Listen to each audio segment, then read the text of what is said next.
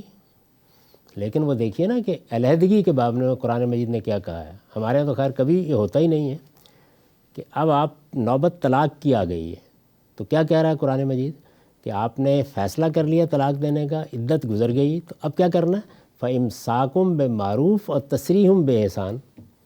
یعنی اب روکنا ہے تو شائستہ انسانوں کی طرح روکو، اور فارغ کرنا ہے تو حسن سلوک کے ساتھ فارغ کرو. تو یہ کسی کام کو علیحدگی کو بھی انسانوں کے درمیان علیحدگی ہو رہی ہے نا، اس کو بہت وقار، بہت شائستگی، ایک دوسرے کا احترام کرتے ہوئے ہونا چاہیے. اس میں تو سوسائٹی آپ کو کہتی ہے کہ یہ کیا کر دیا والدین کے آگے اف نہ کرو، یہ نہ کرو، جو قرآن میں بھی ہے وہ کہاں پہ اپلائی ہوتا ہے؟ نہیں تو اف کیا چیز ہوتی ہے؟ وہ عربی والا اف ہے. ہاں وہ ڈانٹنا ڈپٹنا ہے. جیسے ایک ذکر ہے کہ ماں باپ کا جو ہے ہر کہنا مانو سوائے اس کے کہ اگر وہ شرک کا کہیں. ایسی کوئی بات نہیں. والدین کے ساتھ حسن سلوک کے لیے کہا گیا بس. یعنی ان کے ساتھ اچھا سلوک کرنا ہے، ان کی خدمت کرنا ہے، ان کی بری بات سن کر بھی آگے سے کوئی ناشائستہ رویہ اختیار نہیں کرنا. تو بالوالدین احسانہ کا حکم دیا گیا ہے. بات تو صرف اللہ کی مانی جاتی ہے، باقی بات معقول ہوگی مان لیں گے، نہیں معقول ہوگی تو شائستگی سے انکار کر دیں گے.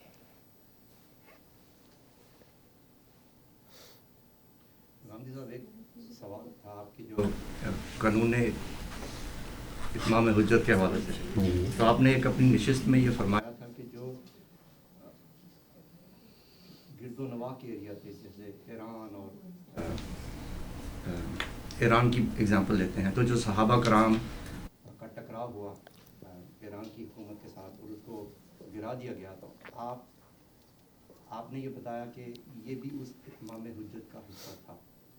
اور آپ نے یہ بھی فرمایا کہ اتمام حجت کا قانون جب اپلائی ہوتا ہے تو اس میں جو لوگ ہوتے ہیں ان کے اوپر یہ چیز واضح ہو چکی ہوتی ہے کہ یہ اللہ کے نبی ہیں اور ان کا میسج صحیح ہے اور اس میں کوئی شک و شبہ کی گنجائش نہیں رہتی. تو یہ جو بعد کی جنگیں ہیں صحابہ کرام کی ایران کے ساتھ، تو یہ وہ لوگ تو بہت دور رہ رہے تھے، ان کے اوپر کیسے واضح ہو گیا کہ یہ نبی سچے ہیں؟ نہ تو اس وقت کوئی کمیونیکیشن کے ایسے میڈیم تھے کہ بات کو وضاحت کے ساتھ سنا جا سکتا یا اس شخص کے کردار کو دیکھا جا سکتا، جیسے کہ مکہ اور مدینہ کے لوگوں کے پاس ہی موقع تھا. باقی عرب کے بارے میں کیا خیال ہے؟ وہ بھی 6 مہینے کے فاصلے پر بیٹھے ہوئے تھے. اور یہ جو روم و ایران کی لڑائی میں شرطیں لگ گئی تھیں مکے میں، اس میں کس ٹیلی ویژن نے خبر پہنچائی تھی؟ یہ یہاں بیٹھے ہوئے ہم لوگ خیال کرتے ہیں. یہ سب کچھ جو تھا وہ پوری دنیا میں زیر بحث تھا. قسطنطنیہ میں ہرقل کے دربار میں جو ابو سفیان ہیں ان کے ساتھ گفتگو نقل ہوئی ہے. تو یہ ماضی کی دنیا کو اتنا ناشائستہ نہ سمجھیں کہ وہ ان چیزوں سے واقف نہیں تھے. یعنی رسالت میں آپ صلی اللہ علیہ وسلم نے اپنی وفات سے 4 سال پہلے یہ دعوت بھیجی ہے، 4 سال تک موقع دیا ہے. اس کے بعد آپ تبوک کے موقع پر سرحدوں پر خود تشریف لے گئے. لوگوں کو یہ کہا ہے کہ جس نے آ کے پیغمبر کو دیکھنا ہے دیکھ لو، جس نے سمجھنا ہے سمجھ لو. اور وہ جو اللہ کی معیت کا، اللہ کے ساتھ ہونے کا ظہور ہے، وہ عرب کا اتنا بڑا واقعہ تھا کہ گرد و پیش کی ریاستیں تھیں لشکر لے کے کھڑی تھیں لڑنے کے لیے.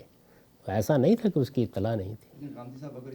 اور اس کے بعد بھی یہ تھوڑی تھا کہ انہوں نے حملہ کر دیا، نہیں، اس کے بعد وہ دعوت دیتے تھے. اگر کوئی سننا چاہے، سمجھنا چاہے، سوال کرنا چاہے تو اس کو موقع دیتے تھے.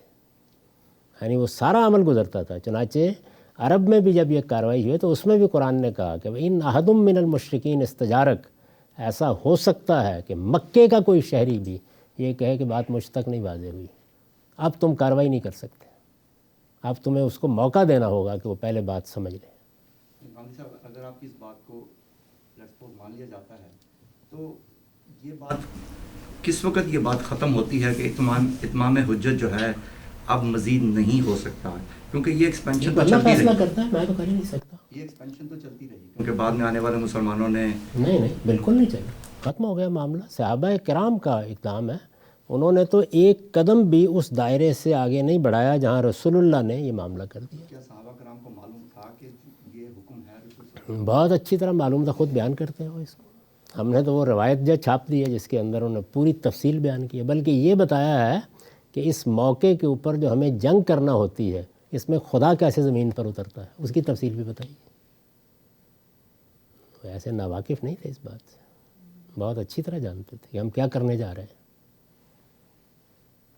اصل میں یہ وہ حقائق ہیں کہ جو نہ قرآن مجید میں کبھی لوگوں نے بصیرت کی آنکھوں سے پڑھے نہ روایتوں میں دیکھے، تو اس لیے یہ ایسے ہی لگتا ہے. بس ایک شخص کے خلاف بھی انہوں نے اقدام نہیں کیا اس کے بغیر، پورا موقع دیا ہر آدمی.